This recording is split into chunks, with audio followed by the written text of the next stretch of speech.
आप सबको नमस्कार। आप सबका वाईएस गुरु NCERT संस्कृत सॉल्यूशन इस यूट्यूब चैनल पर हार्दिक स्वागत है।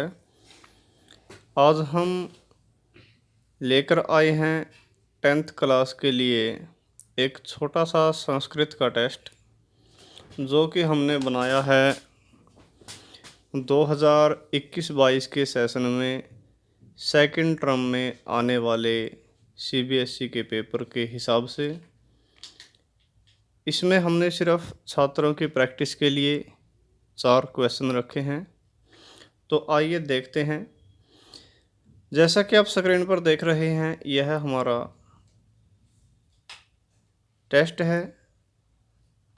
इसमें सबसे पहला जो प्रश्न है, इसमें लिखा गया है अधोलिखितम गद्यांशम पठित्वा प्रदत्त प्रश्नानाम उत्तराणि संस्कृतेन लिखत।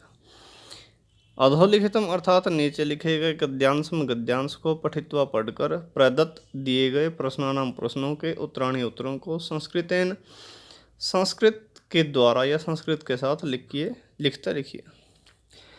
तो जैसा कि आपको पता है, सेकंड टर्म में एक अपठित और एक पठित दो तरह के गद्यांश आते हैं। तो यहाँ पर यह जो गद्यांश है, यह पढ़ा गया गद्यांश है, पठित है। और यह किस पाठ में से है वो भी हम बता देते हैं। यह 10वीं कक्षा की पुस्तक में एक पाठ आता है, विचित्र है साक्षी, सेमुसी द्वितीय भाग है। इस पुस्तक में एक पाठ है विचित्र है साक्षी, उसमें से इस गद्यांश को लिया गया है। तो सबसे पहले हम इस गद्यांश को समझेंगे, इसके बाद फिर इसके जो भी प्रश्न हैं उनके उत्तर हम करने की कोशिश करेंगे। तो आइए देखते हैं। सबसे पहला है विचित्रा देवगति, कि विचित्र है भाग्य की गति। देव होता है भाग्य, दैव भाग्य कहते हैं, और देव देवता होता है। ठीक है, ये आई की मात्रा जहाँ पर आती है वहाँ मतलब भाग्य। विचित्र होती है देवगति, भाग्य की गति। तस्याम एव, उस ही रात्रौ, रात्रि में, उस ही रात्रि में, तस्मिन, उस गृहे, घर में, उस घर में, कश्चित्, कोई, चोर है चोर, गृहाभ्यंतरम, घर के अंदर, प्रविष्ट प्रवेश कर गया। कि भाग्य की गति बड़ी विचित्र है उस रात में, उसी रात में। किस रात में? उस पाठ की घटना जो है, उस पाठ में जो बताया गया है, अतिथि किसी के घर में ठहरा हुआ था। तो जिस रात को वो ठहरा था, उसी रात में उस घर में कोई चोर घर के अंदर प्रवेश कर गया। तत्र वहाँ पर निहिताम, रखी हुई, एकाम, एक, मंजूसा को, यानी कि संदूक या पेटी, हम दोनों के लिए मंजूसा शब्द का प्रयोग करते हैं, संदूक को या पेटी को, आदाय लेकर पलायिता, भाग गया। तो वहाँ पर रखी हुई एक मंजूसा यानी कि पेटी को या संदूक को लेकर वह भाग गया। चौरस्य, चोर के, पाद ध्वनिना, पैरों की आवाज से, प्रबुद्धो जागे हुए, अतिथि ने, चोर संकया, चोर की आशंका से यानी कि चोर के डाउट से, तम, उसको, अनवधावत, पीछे भागा यानी कि उसके पीछे भागा, अगृहणात, पकड़ लिया, च, और कि चोर की पैरों की आवाज़ से जागे हुए अतिथि ने चोर की शंका से उसके पीछे दौड़ा अतिथि और उसको पकड़ लिया। परंतु विचित्रम, अद्भुत, अघटित, घटना घटी। परंतु एक अद्भुत घटना घट गई। चोर है, चोर ही, एव ही, चोर ही, उच्चई, चोर है मतलब चोर ने, एव ही, चोर ने ही, उच्चई, जोर से, क्रोशितुम, क्रोशितुम का मतलब आवाज लगाना या चिल्लाना, आरंभ कर दिया, शुरू कर दिया। चोर ने ही जोर से चिल्लाना शुरू कर दिया, चोरोयम चोरोयम, कि यह चोर है, यह चोर है। और जिसने पकड़ा था वो बेचारा फंस गया, जो अतिथि था। इति, ऐसे। तस्य, उसके, तार स्वरेण, जोर की आवाज से, प्रबुद्धा, जागे हुए, ग्रामवासी ने, गांव के लोग, स्वगृहात, अपने घर से, निष्क्रम्य, निकलकर, तत्र, वहां पर, आगच्छन, आ गए। तो उसके ऊंची आवाज से जागे हुए गांव वाले अपने घर से निकलकर वहां पर आ गए। और वराकम, वराकम का मतलब बेचारे, अतिथिम, अतिथि को, एव ही, च, और चौरम, चोर मतवा मानकर, अभर्त्सन, डांटने लगे या फटकारने लगे। तो गांव वाले उस बेचारे अतिथि को ही चोर मानकर डांटने लगे। यद्यपि, यद्यपि का मतलब यद्यपि ग्रामस्य, गांव का, आरक्षी पहरेदार एव ही, यद्यपि गांव का पहरेदार ही चोर है, चोर आसित था, चोर था। तत्क्षण में उसी क्षण ही रक्षा पुरुष है, रक्षा पुरुष ने यानी कि जो सिपाही है उसने तम उस अतिथिम, अतिथि को, चोरोयम यह चोर है, इति ऐसा प्रख्याप्य, प्रख्याप्य का मतलब सिद्ध करके यानी कि उसको विशेष रूप से ख्याति देकर चोर के रूप में उसको प्रसिद्ध कर दिया। प्रख्याप्य प्रसिद्ध करके कारागारे, जेल में प्रक्षेपत डाल दिया। तो यह तो था हमारा पैराग्राफ। अब इसमें से प्रश्न क्या है वो देखिए। यहाँ पर इसमें प्रश्न दिए गए हैं। सबसे पहला हमारा प्रश्न है, एक पदेन उत्तरतः, एक शब्द के साथ उत्तर दीजिए और केवलम प्रश्नव्यम, केवल 2 प्रश्न इसमें से करने हैं। तो जो आपका 2022 का सेकंड टर्म का पेपर होगा उसमें भी यही गद्यांश का पैटर्न रहेगा। इसी तरह से गद्यांश में से प्रश्न पूछे जाएंगे जो पढ़ा हुआ है उसमें से, क्योंकि अपठित जो गद्यांश आएगा वो 10 नंबर का आएगा और जो पढ़ा हुआ गद्यांश आएगा वो 3 नंबर का आएगा। तो यहाँ पर सबसे पहला जो हमारा प्रश्न है वो है, का विचित्रा अस्ति, क्या अद्भुत होती है, क्या विचित्र होती है। तो पाठ में क्या दिया गया है, दैव गति। इसका आंसर आ जाएगा पहले का, दैव गति, यानी कि भाग्य की जो गति होती है वो विचित्र होती है, दैव गति। ठीक है। इसके बाद है दूसरा, कदा चौर है गृहाभ्यंतर है प्रविष्ट है। कदा मतलब कब, चौर है चोर, घर गृहाभ्यंतरम घर के अंदर, प्रविष्ट है प्रवेश कर गया। चोर कब, वो समय पूछा है कब, तो दूसरे का आंसर कब आ जाएगा, रात्रौ। ठीक है, तस्यामेव रात्रौ, तो इसका आ जाएगा रात्रौ, भाई रात के समय में चोर प्रवेश कर गया। इसके बाद है तीसरा, चौरस्य पाद ध्वनिना कै प्रबुद्ध है। चोर के पैरों की आवाज से कौन जाग गया, कौन जाग गया, अतिथि जाग गया। प्रबुद्धो अतिथि, प्रबुद्धो अतिथि, तो इसका क्या आ जाएगा, अतिथि, अतिथि आ जाएगा इसका आंसर। तो यह 3 तो थे पहले प्रश्न के आंसर, जो कि 3 भाग थे, क ख ग। इसके बाद दूसरा जो आ भाग है उसमें है पूर्ण वाक्य उत्तरतः, पूरे वाक्य में उत्तर दीजिए। इसमें भी आपको केवल 2 प्रश्न करने हैं। सबसे पहला है, चोरोयम चोरोयम इति कै क्रोशितम आरब्ध, यह चोर है, यह चोर है, इति ऐसा, कै कौन, किसने, क्रोशितम चिल्लाना, आरब्ध है आरंभ किया, शुरू किया। तो इसमें क्या आएगा, हमको इसमें ज़्यादा कुछ नहीं करना, सिर्फ एक शब्द को हम चेंज करेंगे। कौन से शब्द को चेंज करेंगे, वो हम कह, ये जो कह है जो प्रश्नवाचक शब्द है, तो इसमें हमने क्या कर दिया, इसमें हमने सिर्फ कै शब्द को, जो प्रश्नवाचक शब्द है, उसको हटा करके चौराह लिख दिया। हमारा आंसर यही बन जाएगा पूरा। बाकी पूरी पंक्ति हम सेम टू सेम रखेंगे क्योंकि पूरा वाक्य लिखना है। चौरोयम चौरोयम इति चौरह है, इसकी जगह पर चौरह लिख देंगे। क्रोशितुम आरब्ध, आरब्ध, और लास्ट में पूर्ण विराम लगा देंगे। हमारा आंसर बनकर तैयार हो गया। हमारा आंसर क्या बना, यह चोर है, यह चोर है, इति ऐसा चोर है चोर, क्रोशितुम चोर है चोर ने, क्रोशितुम चिल्लाना, आरभत शुरू कर दिया, चोर ने चिल्लाना शुरू कर दिया। इसके बाद है दूसरा, वराकम अतिथिम एव चोर चोरम मत्वा के अवर्चन। वराकम बेचारे, अतिथिम अतिथि को, एव ही बेचारे अतिथि को ही, चौरम चोर मत्वा मानकर, के एवर्चन कौन, किसने डांटा, कौन डांटने लगे, तो गांव वाले डांटने लगे। इसमें क्या करेंगे, इसमें भी हम सिर्फ एक शब्द को चेंज करेंगे। प्रश्नवाचक जो शब्द है हमारा कौन सा है, के, इसकी जगह पर हम एक शब्द स्थापित कर देंगे, ग्रामवासी ने। बाकी सारा हम पंक्ति सेम टू सेम रखेंगे, किसी प्रकार की चेंजिंग नहीं करेंगे। ग्रामवासी न है, वासिन है। ठीक है, ये मैं पर कोई मात्रा नहीं है, ग्रामवासिन है। ठीक है, तो ग्राम वासिन है, यह आ जाएगा। हमारा आंसर क्या बना, पूरी पंक्ति बनी है, वराकम अतिथिम एव चौरम मत्वा ग्रामवासिन है अभर्त्स्यन, और लास्ट में पूर्ण विराम। यानी कि सिर्फ एक शब्द को चेंज करके दूसरा शब्द हमने उसकी जगह पर स्थापित कर दिया, बाकी पंक्ति को हमने नहीं छेड़ा। जो भी प्रश्न की पंक्ति है वो सेम टू सेम पूरी लिख दी, क्योंकि ज़्यादा चेंजिंग करने की ज़रूरत यहाँ पर नहीं थी। इसके बाद तीसरा जो हमारा प्रश्न है, तीसरा प्रश्न है रक्षा पुरुष है तम अतिथिम कुत्र प्रक्षेपत। रक्षा पुरुष ने यानी कि सिपाही ने, तम उसको, रक्षा पुरुष यानी कि पहरेदार ने भी हम मान सकते हैं, पहरेदार ने, ठीक है। और सिपाही को भी रक्षा पुरुष कहते हैं, राजपुरुष कहते हैं। सिपाही को राजपुरुष कहते हैं, रक्षा पुरुष कहते हैं पहरेदार को।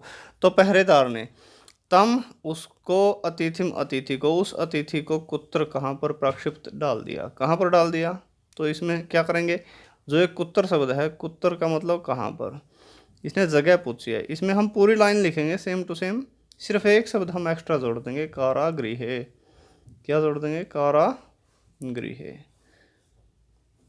ये जो आया है सबसे लास्ट लाइन में जो आया है कारागृहे, ठीक है, ये वाला शब्द हम जोड़ देंगे।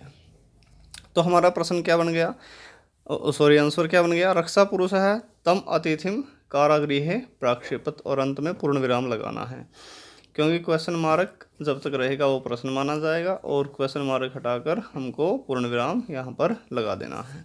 हमारा आंसर बन गया रक्षा पुरुष है रक्षा पुरुष है तम अतिथिम कारागृहे प्राक्षेपत, ठीक है। तो यह हमने पठित गद्यांश किया, जो कि आपके सेकंड टर्म के पेपर में 3 नंबर का आएगा।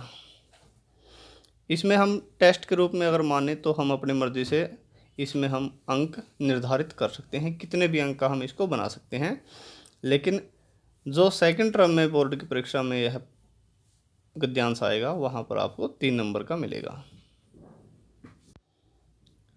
इसी तरह से एक श्लोक आता है, श्लोक भी 3 नंबर का आएगा, लेकिन टेस्ट के रूप में हम इस श्लोक को कितने भी नंबर का निर्धारित कर सकते हैं, ठीक है। तो यहाँ पर है अधोलिखितम, नीचे लिखे गए पद्यांशम, पद्यांश को यानी कि श्लोक को पठित्वा पढ़कर प्रदत्त प्रश्नानाम, दिए गए प्रश्नों के उत्तराणी उत्तर संस्कृत ने, संस्कृत से, संस्कृत के द्वारा या संस्कृत के साथ लिखते लिखिए। तो यहाँ पर श्लोक है विद्वांस एव लोकेस्मिन् चक्षुष्मन्तः प्रकृतितः अन्येषां वदने ये तू ते चक्षुर्नामनि मते। आप अपने पाठ में अध्ययन में पढ़ भी चुके होंगे, संभवतः यह 9वें पाठ में से आया है। तो विद्वान ही लोके संसार में, अस्मिन इस संसार में, विद्वान ही चक्षुष्मंत आँखों वाले प्रकृतिता कहे गए हैं। इस संसार में विद्वान ही आँखों वाले कहे गए हैं। अन्य शाम दूसरों के वदने चेहरे पर, ये जो तू तो ते वे चक्षुहु आँख नामनी नाम मात्र की मते मानी गई है। दूसरों के चेहरे पर तो जो आँखें हैं वो नाम मात्र की मानी गई है। तो यहाँ पर हम सबसे पहला प्रश्न करेंगे, वही जैसे गद्यांश में आया है वैसे ही पद्यांश में आता है। पहला प्रश्न एक पद में उत्तर देने हैं, और इसमें भी केवल 2 प्रश्न आपको करने हैं। पहला है अस्मिन लोके के चक्षुष्मन्तः प्रकृतिता, इस लोक में कौन आँखों वाले कहे गए हैं। तो एक शब्द में इसका आंसर लिखना है। इसका आंसर क्या होगा, विद्वान, विद्वांस है, ठीक है, विद्वांस हो जाएगा, हाँ विद्वांस है, ठीक है। यह जो शब्द है, सबसे पहला जो शब्द है वही इसका आंसर होगा। दूसरा है केसाम वदने चक्षुर्नामनि मते, किनके चेहरे पर चक्षु आँखें नामनी नाम मात्र की मते मानी गई है, किसके। तो यहाँ पर लिखा है अन्य साम, दूसरों के, विद्वानों से अलग जो हैं, अन्य साम, इसका आंसर आ जाएगा अन्य साम, क्योंकि हमने जो भी आंसर देने हैं हमको वो श्लोक में से, श्लोक के अनुसार ही देने हैं, श्लोक में से पढ़कर। तीसरा जो प्रश्न है उसमें लिखा है नेत्रम, नेत्रम का मतलब आँखें होता है, वो हिंदी में भी पता है। इत्यस्य, इसके, शब्दस्य शब्द के, इस शब्द का क्या अर्थ है, क्या अर्थ पद्यांश से पद्यांश में प्रयुक्त प्रयोग किया गया है। क्या प्रयोग किया गया है, तो नेत्र की जगह पर क्या आया है, चक्षुष शब्द आया है। क्या आया है, चक्षुष। ठीक है, तो नेत्र के लिए कौन सा शब्द आया वो हम यहाँ पर लिख देंगे। सही शब्द जो होता है पूरा वो होता है चक्षुष। ठीक है, जो मूल शब्द होता है, उसके बाद तो विभक्तियों में परिवर्तित हो जाता है, लेकिन जो मूल शब्द है वो है चक्षुष, जैसा कि पहली बार आया यहाँ चक्षुष मनता है। इसके बाद दूसरा जो हमारा प्रश्न है गद्यांश की तरह है, पूर्ण वाक्य न पूरे वाक्य में उत्तरतः उत्तर दीजिए केवलम प्रश्न द्वयम। केवल 2 प्रश्नों के। पहला है लोके अस्मिन विद्वांसा चक्षुष मनता प्रकृतिता। अब इसमें थोड़ा सा मिसप्रिंट हो गया। इसमें मिसप्रिंट क्या हो गया, ये आंसर लिख गया जबकि इसको प्रश्न लिखना था, लेकिन आंसर इसने लिख दिया। इस लोक में विद्वान आंखों वाले कहे गए हैं, जबकि इसको के लिखना था। के शब्द यहाँ पर विद्वान की जगह पर लिखना था, यानी कि ये आंसर बन गया प्रश्न की जगह पर। ठीक है, तो यह मिसप्रिंट है, इसमें किसी प्रकार की उलझने की ज़रूरत नहीं है। ठीक है, आप सेम टू सेम भी लिख सकते हैं, और यह प्रश्न निर्माण नहीं करना, इसलिए हम के भी नहीं लिखेंगे। लेकिन वैसे छात्रों के समझाने के लिए हमने बता दिया कि प्रश्न ऐसे आना था जैसे पहले प्रश्न में पहला भाग आया है। ठीक है, यह जो पहला प्रश्न है इसका पूरे वाक्य में जो आंसर है वो यहाँ पर आपके लिए लिख दिया गया है। ठीक है, यानी कि प्रश्न ये आना था अस्मिन लोके के शब्द का प्रयोग यहाँ पर होना था विद्वांस की जगह। ठीक है, तो यह तो था पहला, दूसरे का पहला भाग। इसके बाद दूसरे का दूसरा देखते हैं। लोके अन्यसाम जनानाम वदने, संसार में अन्यसाम जनानाम दूसरे लोगों के वदने चेहरे पर नाम मात्र की किम भवती क्या होती है, क्या होती है। इसमें हम क्या करेंगे, एक शब्द चेंज करेंगे, किम की जगह पर क्या लिख देंगे, किम की जगह पर क्या लिखेंगे, चक्षु, या तो है चक्षुर्नामनी मते। ठीक है, तो किम की जगह पर चक्षु लिख देंगे बस, और कुछ ज़्यादा जोड़ने की या काटने की ज़रूरत नहीं है। लेकिन एक चीज़ ज़रूर करना, लास्ट में पूर्ण विराम लगा देना है, तभी आंसर आपका माना जाएगा। इस लोक में दूसरों के चेहरे पर, ये पूरी पंक्ति हुई है इसका आंसर, ये शॉर्ट नहीं करना क्योंकि पूरे वाक्य का आंसर है। लोके अन्यसाम जनानाम वदने नाम मात्रम चक्षु भवती। ठीक है, तो चक्षु शब्द को जोड़ देना है किम की जगह पर। संसार में दूसरों के चेहरे पर नाम मात्र की आंखें कही गई हैं। इसके बाद तीसरा है विद्वान सा उत्तर चक्षुष मनता कथिता। विद्वान कहाँ पर आंखों वाले कहे गए हैं, कहाँ पर कहे गए हैं, इसने जगह पूछ ली। उत्तर का मतलब जगह, तो कौन सी जगह है ये, लोके। कौन सी जगह आई है, लोके, अस्मिन लोके। तो इसमें हम क्या करेंगे, इसमें हम कुत्र की जगह पर क्या लिखेंगे, अस्मिन लोके, विद्वान से अस्मिन लोके, 2 शब्द जोड़ देंगे। सिर्फ लोके भी आप लिख सकते हैं, कोई दिक्कत नहीं है, लेकिन फिर भी अस्मिन लोके। ठीक है, ये 2 शब्द आप लिखें और लास्ट में पूर्ण विराम। तो हमारा आंसर बन गया विद्वान से अस्मिन लोके चक्षुष मनता कथिता। विद्वान इस संसार में आंखों वाले कहे गए हैं। ठीक है, तो यहाँ पर हमारा जो यह श्लोक है यह पूरा होता है। इसके बाद देखिए,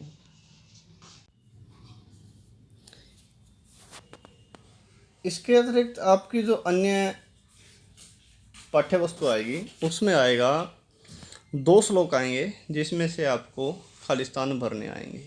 लेकिन उनमें अंतर क्या है, एक में तो अन्वय होगा, ठीक है, अन्वय का खालिस्तान, दूसरे में भाव होगा, इसलिए इन्होंने अथवा लिखा है। ठीक है, भाव में कुछ शब्द अपनी तरफ से भी जोड़े जा सकते हैं, लेकिन अन्वय में वही शब्द प्रयोग होते हैं जो सिर्फ श्लोक में होते हैं। ठीक है, ये फर्क है अन्वय और भाव का। तो पहला प्रश्न है मंजूषा आता है, मंजूषा से मंजूषा जैसे ये दे रखी है, 2 मंजूषा है इसमें। इन मंजूषाओं से समुचित पदानी, समुचित यानी कि ठीक शब्दों को चित्वा चुनकर अधोलिखित श्लोक से नीचे लिखे गए श्लोक का अन्वयम पूर्यता है, अन्वय पूरा कीजिए। ठीक है, तो पहला है अवक्रता यथा चित्ते तथा वाची भवेद यदि तदेवाहु महात्मान समत्वमिति तथ्यतः है। तो आप पाठ में पढ़ भी चुके हैं इस श्लोक को, फिर भी हम पढ़ा देते हैं, थोड़ा सा और इसको बड़ा कर लेते हैं। हाँ जी। अवक्रता यानी कि सरलता, यथा जैसे चित्ते मन में, तथा वैसी वाची वाणी में भवेद हो यदि यदि, तदेव उसी को ही आहु कहते हैं महात्मा ने महात्मा लोग, समत्वम समानता इति, ऐसा तथ्यतः सही अर्थों में। तो इसका अर्थ क्या बना कि जैसी सरलता मन में होती है वैसी यदि वाणी में हो जाए तो उसी को ही महात्मा लोग सही अर्थों में समानता कहते हैं। यानी कि आदमी जैसा मन से हो वैसा जुबान से होना चाहिए, जैसा जुबान से हो वैसा मन से, ये नहीं कि मन से कुछ हो और जुबान से कुछ। ठीक है, तो इसका अन्वय हम आपको बताएंगे। यहाँ पर लिखा है यथा चित्ते, जैसा मन में हो, जैसा मन में। अब जैसी मन में क्या हो, यथा चित्ते जैसी मन में भवती होती है, क्या होती है, अवक्रता। तो सबसे पहला क्या आएगा, अवक्रता। पहले में क्या आएगा, अवक्रता, पहले खाली स्थान में। तथा वैसी, अवक्रता इसने लिख दिया, वैसी सरलता भवे तो हो, कहाँ हो, चित्ते तो यहाँ पर आ गया, बच गया क्या, वाची। तो दूसरे खाली स्थान में क्या आएगा, वाची। अब आ गया तम, उसको, एव ही तथ्यतः सही अर्थों में, उसको ही सही अर्थों में, इति ऐसा आहु कहते हैं। किसको कहते हैं, किसको कहते हैं, महात्मा लोग कहते हैं, महात्मा लोग। ठीक है, क्योंकि कर्ता जो है, कहने वाला जो है वो पहले आएगा। ठीक है, तो यहाँ पर महात्मान तीसरे नंबर पर आएगा। कर्ता क्या होता है, तो कहने वाले महात्मा लोग हैं। एक पंक्ति यहाँ पर पूरी हो गई थी, कोमा लगा रखा है इसने, आप देख भी सकते हैं। ठीक है, कोमा, कोमा के बाद मतलब दूसरी पंक्ति शुरू हो गई, और पंक्ति के शुरू में ही क्या होता है, कर्ता ज़्यादातर देखने को मिलता है। तो महात्मा लोग कहने वाले हैं, और चौथे में अपने आप बच गया, क्या कहते हैं, समानता, समत्वम, ये आ गया समत्वम चौथे में। ठीक है, तो इस तरह से इन खालिस्तानों में ये आप मंजूषा से शब्दों को भर सकते हैं। दूसरा जो हमारा पद्यांश है, इसमें क्या है, इसमें लिखा है कि मंजूषा की सहायता से श्लोकस्य, श्लोक का भावार्थ, श्लोक के भावार्थ के लिए, भावार्थ में रिक्त स्थानानि, रिक्त स्थानों को पूरा करके पुनः लिखता है, दोबारा से लिखिए। तो इसको हम समझ लेते हैं, त्यक्तवा का मतलब छोड़कर, धर्म प्रदान, धर्म संबंधी यानी कि कल्याणकारी, वाचम वाणी को, परुषाम कठोर, यो जो अभ्युदयरित बोले, परित्यज्य छोड़कर, फलम फल को, पक्वम पके हुए को, भुंकते खाता है, अपक्वम मूर्ख, अपक्वम का सॉरी कच्चा, अपक्वम कच्चा, कच्चे फल को, और विमूढ़ि, विमूढ़ि का मतलब मूर्ख। तो इसका अर्थ क्या हुआ, इसका अर्थ हुआ कि जो पुरुष धर्म संबंधी वाणी को छोड़कर, यानी कि कल्याणकारी वाणी को छोड़कर तो कठोर वाणी को बोलता है, वह मूर्ख व्यक्ति निश्चय ही पके हुए फल को छोड़कर कच्चे फल को खाता है। तो इसमें मंजूषा यहाँ पर दे रखी है और भावार्थ यहाँ पर लिखा है, यह जो धर्मयुक्ताम, धर्म संबंधी वाणी को त्यक्तवा छोड़कर, धर्म विरुद्ध, धर्म के विरुद्ध, कठोर वाण्या, कठोर वाणी के द्वारा, रिक्त स्थानम खालिस्तान करोति करता है। अब देखो, सबसे पहले तो करोति क्रिया है, ये क्रिया पूरा करने वाला कौन है, यह तो आ गया जो, लेकिन जो कौन, जो मनुष्य है, पहले में आ गया मनुष्य और है इसमें। ठीक है, जो मनुष्य धर्म संबंधी वाणी को छोड़कर धर्म विरुद्ध कठोर वाणी के द्वारा करता है, क्या करता है, व्यवहार करता है। तो दूसरे में क्या आ गया, व्यवहारम। इसके बाद सतादृश है, वह स मतलब वह तादृश है, वैसा अज्ञानी, अज्ञानी का मतलब अज्ञानी भवता होता है, वह वैसा अज्ञानी होता है, यथा जैसे, कस्तन कोई, मधुरम मीठे, पक्वम पके हुए, पके हुए, पके हुए को, पके हुए को, यहाँ पर इसने कुछ नहीं लिखा, पके हुए को परित्यज्य छोड़कर, अपक्वम कच्चे, इसके बाद खादती खाता है। कोमा लगने के बाद, यहाँ कोमा लगा था आप देख सकते हैं, कोमा लगने के बाद एक पंक्ति पूरी हो गई, दूसरे में स आ गया करता। ठीक है, खादती क्रिया भी आ गई। तो लेकिन खादती खाता है, भाई किसको खाता है वो चीज़ नहीं आई। ठीक है, कच्चे को आ गया, कच्चा तो आ गया यहाँ पर कच्चा आ गया कि जैसे कोई मीठे और पके हुए को छोड़कर कच्चे, फलम फल को तीसरे नंबर पर आएगा। ठीक है, फलम, पहले नंबर पर क्या था? मनुष्य। दूसरे नंबर पर क्या था? व्यवहारम। और तीसरे नंबर पर क्या आ गया? फलम। और चौथे नंबर पर अपने आप वक्तव्य आ जाएगा। फिर भी समझिए, अर्थात जैसे अर्थात सर्वदा, हमेशा, सत्यम सत्य, मधुरम मीठा, प्रियम प्रिय, चैव और वक्तव्यम बोलना चाहिए। ये लास्ट में इसने मैसेज दे दिया, अर्थात हमेशा सत्य, मधुर और प्रिय बोलना चाहिए। तो इस तरह से आप रिक्त स्थान भरेंगे, वो भी मंजूषा से देखकर। यहाँ पर आ गया सबसे इम्पोर्टेंट क्वेश्चन, जिसमें लगभग सभी छात्रों का नंबर का नुकसान होता है। इसमें नंबर लगभग हर एक छात्र के कटते हैं, किसी छात्र के ही इसमें पूरे नंबर आते हैं। जो छात्र अच्छी तरह से अपने पाठ को समझ लेते हैं, वही छात्र इस प्रश्न में पूरे नंबर ले सकते हैं। ठीक है, क्योंकि यह प्रश्न होता क्या है? घटनाक्रम में लिखना होता है। अधोलिखित कथांशम, नीचे लिखे गए कथा के अंश को समुचित क्रमेण, उचित क्रम के अनुसार लिखते लिखिए। इसमें क्या है? एक पाठ की कुछ पंक्तियां आपको दी जाती हैं और उनको आपको ठीक सीरियल नंबर में स्थापित करना होता है। तो जब तक कोई छात्र अपने पाठों को अच्छी तरह से नहीं समझेगा, तब तक उसको इस प्रश्न को करने में कुछ न कुछ परेशानी अनुभव हो सकती है। चलिए, तो हम आपसे आशा रखते हैं, आपके सेकंड टर्म में 4 लेसन लगे हुए हैं 2021-22 के सेशन में, तो चारों लेसन को आप अच्छी तरह से समझें, ताकि इस तरह के प्रश्नों में आपको किसी प्रकार की विघ्न बाधा न आए। और सबसे बड़ी बात यह है, 2 पाठ संभवतः आपके श्लोक वाले हैं, तो श्लोक वालों में से तो घटनाक्रम आता नहीं, तो घटनाक्रम जो गद्य वाले पाठ होते हैं आपके, उनमें से आता है। यह जो हमारा पाठ है, यह भी कौन से पाठ में से आया है? जो प्रश्न है ये आया है विचित्र साक्षी, इसी में से आया है। विचित्र है साक्षी में से यह घटनाक्रम आया है। इसको हम पढ़ते हैं। सबसे पहले हम पंक्तियों के अर्थों को समझते हैं। परंतु अर्थकारशीन धन की कमी से पीड़ित दुखी हुआ वह बस यान को विहाय छोड़कर पदाति रेव पैदल ही प्राचलत चल पड़ा।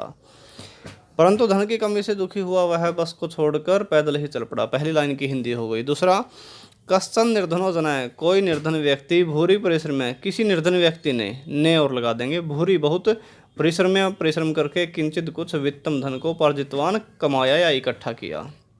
इसके बाद तीसरा, करुणापुरो दयालु गृहस्थी ने तस्मय उसको आसरा प्रायच्छत दिया। दयालु गृहस्थी ने उसको आसरा दिया। इसके बाद चौथी पंक्ति की हिंदी है। तेन वित्तेन, उस धन से स्वपुत्रम, अपने पुत्र को एकस्मिन महाविद्यालय, एक कॉलेज में, एक महाविद्यालय में प्रवेश दापयितुम, दिलाने में सफल हो गया। 5वीं पंक्ति की हिंदी बनेगी। निशांधकारे, रात्रि में अंधकार प्रसरिते फैलने पर, रात्रि में अंधकार फैलने पर, विजने का मतलब सुनसान प्रदेश जगह पर, स्थान पर, विजने प्रदेश सुनसान स्थान पर पद यात्रा पैदल चलना नहीं वह शुभ होता। कि रात का अंधेरा फैलने पर सुनसान जगह पर पैदल यात्रा करना शुभ नहीं होता। इसके बाद 6ठी पंक्ति की हिंदी। एवं विचार्य, एवं इस प्रकार विचार करके वह पार्श्व स्थित, पास में स्थित गांव में रात का निवास कर्तुम करने के लिए कंचित किसी गृहस्थी के उपागत है, पास में गया। तो ऐसा सोचकर वह पास में स्थित गांव में रात्रि का निवास करने के लिए किसी गृहस्थी के पास गया। 7वीं पंक्ति की जो हिंदी है वो होगी। पदाति क्रमेण संचलन, सायं समय अपि असौ गंतव्या दूरे आसित। पदाति क्रमेण, पैदल चलते हुए, संचलन का मतलब चलते हुए, पैदल के क्रम से, यानी कि पदयात्रा करते हुए, इसको आप ऐसे भी समझ सकते हैं। सायं का मतलब शाम का जो टाइम होता है। समय का मतलब समय। पैदल चलते हुए साय के समय भी असौ वह गंतव्याद, मंजिल से दूरे आसित, दूर था। तो जहाँ पर उसको पहुँचना था अपने पुत्र के पास, उससे दूर था। और अंतिम पंक्ति की जो हिंदी बनेगी वो बनेगी। एक बार वह पिता पिता तनुजस्य पुत्र की रुग्णताम बीमारी को आकर्ण्य सुनकर, अस्वस्थता को सुनकर व्याकुल हो जाता है, व्याकुल हो गया। पुत्रम पुत्र को दृष्टुम देखने के लिए, और प्रस्थित है प्रस्थान कर लिया। तो इस प्रकार से हमने इनको पंक्तियों को पढ़ा। तो अब हम इनका सीरियल नंबर आपको बता देते हैं। सबसे पहले नंबर पर हमारी दूसरी पंक्ति आएगी, पहले नंबर पर दूसरी पंक्ति, ठीक है, कि कोई निर्धन व्यक्ति। इसके बाद दूसरे नंबर पर हमारी चौथी पंक्ति आएगी, दूसरे नंबर पर चौथी पंक्ति। तीसरे नंबर पर हमारी 8वीं पंक्ति आएगी, और चौथे नंबर पर हमारी पहली पंक्ति आएगी। चौथे नंबर पर पहली पंक्ति आ गई। इसके बाद 5वें नंबर पर हमारी 7वीं पंक्ति आएगी, 5वें नंबर पर, ठीक है, और 6ठे नंबर पर हमारी 5वीं पंक्ति, 6ठे नंबर पर, 7वें नंबर पर 6ठी, और 8वें नंबर पर तीसरी। ये आएगी 8वें नंबर पर। कौन से नंबर पर? 8वें नंबर पर। तो पहले नंबर पर हमारी आ गई दूसरी पंक्ति, पहले नंबर पर दूसरी, और दूसरे नंबर पर कौन सी आएगी? चौथी पंक्ति आएगी, और तीसरे नंबर पर कौन सी आएगी? 8वीं पंक्ति आएगी। उसके बाद चौथे नंबर पर हमारी पहली पंक्ति आएगी, और 5वें नंबर पर हमारी 7वीं पंक्ति आएगी। इसके बाद 6ठे नंबर पर हमारी 5वीं पंक्ति आएगी, 6ठे नंबर पर 5वीं, और 7वें नंबर पर हमारी 6ठी पंक्ति आएगी, 8वें नंबर पर तीसरी, 8वें नंबर पर तीसरी पंक्ति है। तो पहले नंबर पर आप देख रहे हैं स्क्रीन पर दूसरी को हमने लिखा है, और दूसरे नंबर पर चौथी को लिखा है, तीसरे नंबर पर 8वीं को लिखा है, चौथे नंबर पर हमने पहली पंक्ति को लिखा है, 5वें नंबर पर हमने 7वीं पंक्ति को लिखा है, और 6ठे नंबर पर हमने 5वीं पंक्ति को लिखा है, तथा 7वें नंबर पर हमने 6ठी पंक्ति को लिखा है, और 8वें नंबर पर हमने तीसरी पंक्ति को लिखा है। इस तरह से आप इन पंक्तियों का घटनाक्रम के अनुसार समुचित क्रम आप स्थापित कर सकते हैं। तो यहाँ पर हमने एक छोटा सा टेस्ट जो कि सिर्फ 4 नंबर का हमने आपके लिए रखा, और हम यह मानकर चलते हैं आने वाले आपके सेकंड टर्म की जो भी सीबीएसई बोर्ड की परीक्षा 2021-22 के सेशन में होने जा रही है, उसकी आधी तैयारी संभवतः यहाँ पर हो गई होगी, आधी नहीं तो उससे कम हो गई होगी, लेकिन जितना भी हमने मैटर कवर करने की कोशिश की वो सारा का सारा आपके सेकंड टर्म के पेपर के हिसाब से करने की कोशिश की। तो आज के लिए इतना ही, फिर मिलते हैं अगले वीडियो में। यदि आप हमारे इस चैनल पर नए आए हैं, पहली बार आए हैं, तो हमारे इस चैनल को सब्सक्राइब कर लें, और संस्कृत के अध्ययन के लिए निरंतर हमारे साथ जुड़े रहें। इस वीडियो को अपने मित्रों के साथ ज़्यादा से ज़्यादा शेयर करें, लाइक करें, कमेंट करें। धन्यवाद। जय तु संस्कृतम, जय तु भारतम।